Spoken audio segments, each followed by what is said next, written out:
Welcome to the great conversation where ideas matter, ideas that can shape markets and perhaps change the world. We're with Kip Boyle today. Kip is an old friend, goes way back. I met him years ago when he was starting up his company, Cyber Risk Opportunities, where he's the CEO. But what he just said to me is more important, I think, in the context of the conversation we're going to have. And that is, most people think of me as a virtual CISO. Tell me about what you mean by that, Kip. Sure thing, Ron, and thanks for having me. I always love our conversations. So a virtual chief information security officer is really the role that I play. And, sometimes people think of this as a fractional CISO, right? Because when a company can't yet afford to have a full-time CFO, they would maybe contract with a fractional CFO. And this is really the same concept, which is they need somebody to provide some leadership on the topic of cyber risk and cybersecurity, but they don't necessarily need somebody to do that on a full-time basis. And so I can help them as needed. Well, and it's much more than just fractional timeshares, fractional aerojets, fractional. What you're really doing is you're becoming a knowledge advisor at very specific points in time, I would imagine as well. Yeah, that's right. And the reason why somebody would come to me and ask for some assistance is typically because they're a senior decision maker and they are finding that their business momentum is not what they want it to be. And that one of the reasons why, or maybe the only reason why, is because there's a cybersecurity issue. And those issues sometimes are in the front office, which would translate into, a desire to close a deal, but the security requirements are really challenging, and they're not quite sure how to meet those requirements, and so it causes delay. But it could also be a problem in a back office situation where they are maybe wrestling with a computer incident. Maybe it's ransomware, or maybe it's some other kind of a cyber failure, and now they can't fulfill orders, and it's causing problems with, their reputation. And so that would be another time when a senior decision maker could turn to me and my team. Okay, well, I want to pull on that string for a second. So it's obvious to me, if you have an incident, something like you said, whether on the opportunity side or the risk side, there's an incident, I need some advice right away. But I got a feeling your services don't start at just remediating the incident. You go deeper than that. Yeah, that's true. And the reason why I talk about incidents is because that is often the trigger that causes a senior decision maker to realize that they might be in over their head with respect to their ability to manage their cyber risk. And so after the pieces have been picked up and they say to themselves, never again, well, that's really when I can provide the most help. Because what I realized in the course of my career, which started a long time ago, actually in 1992, but what I found out is that cyber risk, while most people see it as a technological issue, something that needs to be tamped down, if you will, I actually see it as a marvelous management opportunity. Okay, so let's delve into that for a second. Again, the triggers the incident. But like any business problem, you suddenly wake up and say, I need a mental state, if you will. I need a framework by which I can guide my company in the future. Whether I have a sales problem, I have an operations problem, I have a supply side problem, or I have a cybersecurity problem. And what Right. you're saying is, just like those other business problems require ultimately a business methodology, you're going to give them a framework, if you will. You're not just going to solve their problem, but you'll give something that sustains their mastery of uncertainty in the future. Yeah, that's right. What a lot of senior decision makers haven't really caught on to yet is that cyber risk, I think, was rightly considered to be a obscure technological problem way back when I started, right, in the early 90s and in the misty, distant past from that. But what's interesting about cyber risk is that it's dynamic. it's evolving. It gets more and more lethal as time goes by, and that's because there's people driving those risks for the most part, and they will innovate. And if they attack you one way one day and then you shut that door, well, they're not done attacking you. They're going to find a new way to attack you. And so the stakes go up and up and up. And now where we're at is cyber risk is a bona fide business risk. It's not just a technology issue. And it's just as serious to the future of a business as comparable risks are in the areas of sales, order fulfillment, accounts receivable. Missteps in those areas can either bankrupt your company or materially change its trajectory for years. And cyber risk is now a peer risk on par with those. So I immediately go with your words to a defensive position. That's where I want to go. That's where my fear goes.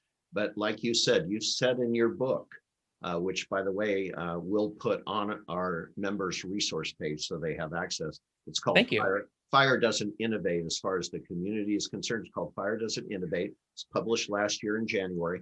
But you say cybersecurity is not just a technology problem. Now, here's the key. It's a management opportunity. You didn't say it's a management problem. It's a management opportunity. Why is it an opportunity?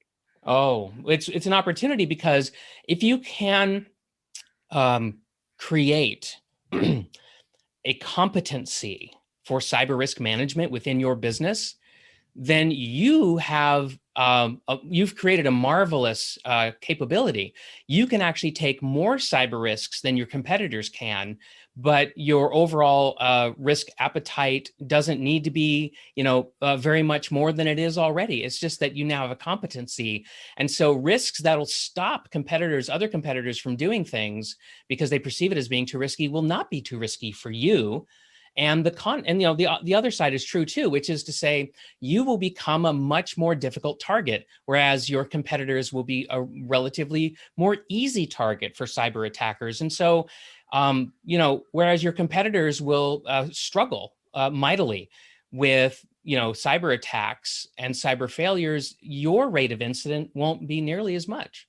Well, what I love about your mindset, Kip, is in the security community, we like to be Chicken Little all the time. The sky is falling, right? Oh my God, throw more money and resources at it. But I think back and I think, the kind of stuff I've been involved in business, mergers and acquisitions, 7 out of 10 of those fail. Why would we ever do one? Startups, 8 out of 10 fail. Why would I ever start up a company? 9 out of 10 partnerships end up, partnerships in a legal battle over each other. Why would I ever want to start them? And yet you're saying all those things may be true statistically, but what if you're the 1% that has a framework that keeps you from that? Oh, absolutely. I mean, there's no guarantee, right? I mean, to take risk is the very essence of a business venture, right? You must take risk. So it's not a question of, I don't want any cyber risk. I mean, that's like saying, I don't want any of those other types of risks that you listed off. And no, we're going to do those things because we want the rewards. There are upsides when you manage risks well. And really, that's what I'm saying is cyber is just another one of the risks that if you can manage well, then you will get an upside. So if we caught your attention, members, I'm going to throw Kip a quick curveball and say, Kip, if there's 3 things, just give them a taste of what your framework would include that speaks the management language of risk. Absolutely. So the first thing that I will share with you is that you need to think about cyber risk in the same way that you would think about purchasing a large piece of capital equipment. And if we unpack that just a little bit, what you realize is that there's 2 major domains of purchasing a piece of equipment. The first domain is a technological one where the equipment has to meet the specifications for the job at hand, right? You don't want to over purchase capacity. You don't want to under purchase capacity. I mean, it could be as simple as a truck, a delivery truck, right? You can't buy too small of one. You don't want too large of one. You need one that's correct for the freight that you want to move. And so, that truck has to meet certain specifications. Now, that's one domain. You could find just the right truck. Maybe you found several and you can choose from among many choices. Well, then that brings us into the second domain, which is the business domain. In other words, you've got to have a deal that makes sense for you. And in the case of a capital equipment purchase, you have to have terms. You may need to borrow. Can you afford the payment? What about the interest rate? What other requirements will the lender place upon you while you're servicing that debt, right? So it's a total package. And cyber risk is really very similar to that because you've got technological aspects to a solution set, but then you've got business dimensions to that solution set. And so let me tell you three things in the business dimension that are not often thought about. One is cyber liability insurance with both first and third party coverages. It's an absolutely essential policy that everybody needs to have these days. And it's insufficient in most cases for that to simply be an add-on piece of coverage in your E&O or your director's liability or whatever, your corporate liability. It's very common to find that as an add-on, but that's really not sufficient. So that's the first thing, is you need to have good cyber insurance.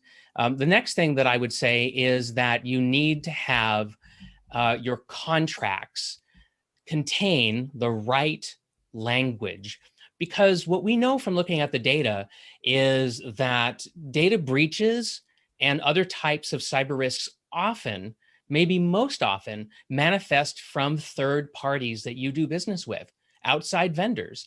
And so I challenge my customers to pull out their vendor contracts, their templates, and to examine them closely for the correct language that is going to, put vendors on notice. We take cyber risk very seriously, and these are the things we expect. And should something bad happen, this is how you're going to make us whole. So that's the second thing that's super important. So just to recap, you need to have the right insurance first. The second thing is you need to have the right vendor contracts. And the third thing you need to do is you need to have the right training for your folks. You need to have an acceptable use statement in your employee handbook that makes it perfectly clear what your expectations are with respect to cybersecurity and digital asset protection. If you don't let your folks know what you expect, then you're going to get extremely uneven behavior from them. And by the way, if you're going to share expectations like that with them, then you need to be a model of the behavior that you need. Mm-hmm. And are you seeing some of the most successful companies doing that? Are they starting at the top? Are they starting with the executive team, having them go through training and then moving all the way down? Or what do you see most often? Well, what I see most often is not that. Mostly what it is in a larger organization, say in the mid-market or an enterprise level, you'll see a person who is typically inside the IT department. And this person sees very clearly the kinds of things we're talking about right now. And this person will be very diligent about alerting their supervisor to some of these cyber risks. And maybe they don't understand the business dimension as well as I just explained it, but they know something's going on. And so they're trying to push from the grassroots up into the senior decision maker's purview. This is a big deal. This is a risk that deserves top-down attention. But that person is most often not terribly successful at that. And then in the lower market, in the startup world and smaller companies, it often isn't on their radar at all unless a triggering event occurs and they experience a financial fraud that was brought about by a successful phishing attack, an email scam of some kind. Then they'll start to get clued into it. But people who work with me, what I tell them is, look, it needs to start from the top down, because the tone at the top that is set by the senior decision maker, well, that's what people will pay attention to, right? The words from your mouth are really, going to get paid off by your behavior, and that's what is going to get people to pay attention. Well, that's actually a terrific. So basically, if I hire you to help me mitigate an incident, and you do believe you want a framework for success, you help them with that executive conversation. Oh, absolutely. And that was really why I wrote my book, because I have seen over the arc of my career that there's this yawning chasm between people who really understand cyber risk and the people who need to understand cyber risk, right? Which are typically senior decision makers who are not necessarily consider themselves to be very technically proficient. and yet the responsibility is really theirs. And so there's this really tough communication chasm. And so I wrote my book, part one of it, directly to address this. And so there's two wonderful use cases. One use case that I get involved in is I give my book to a senior decision maker and I say, please read part one and then let's talk about it, because I wrote part one with no jargon. And I use many stories and metaphors and just make it easy for people to consume. So that's one use case. And what I tell technical people is I say, look, what you want to do is take my book, read it, and then take it to your senior decision maker, give it to them and say, let's start a book club, just you and me. I've read part one of this book. Will you read part one of this book? Because I really want to talk with you about what's inside. That is awesome. That's great. Hey, Kip. Kip does some other things too, everyone.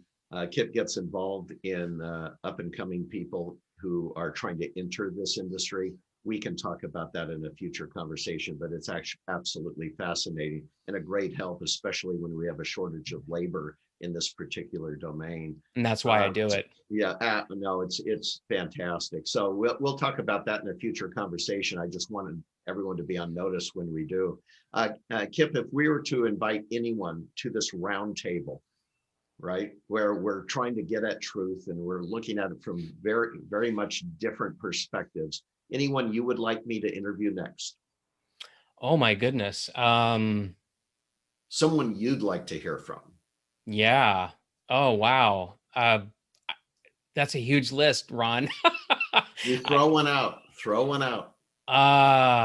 Gosh, I'm really trying to narrow it down, but I'm so sorry. I'm having trouble coming up with a single That's okay. name. That's okay. Well, we'd like to also come back maybe one of these days and have one of these leaders that you have come alongside of tell their story with you at the table. So maybe we can do that as well.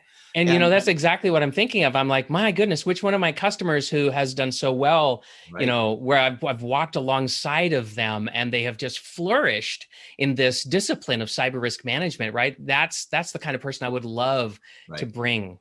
I think it also would be fun to take two Amazon top booksellers in this space, you and George Finney. I'd love you both to come on and have a three-way conversation around this topic as well. Yeah, please invite me. I would love to do that. That'd be fantastic. This has been a great conversation with Kip Boyle. Kip, look forward to talking in the future. Thanks, Ron, so much.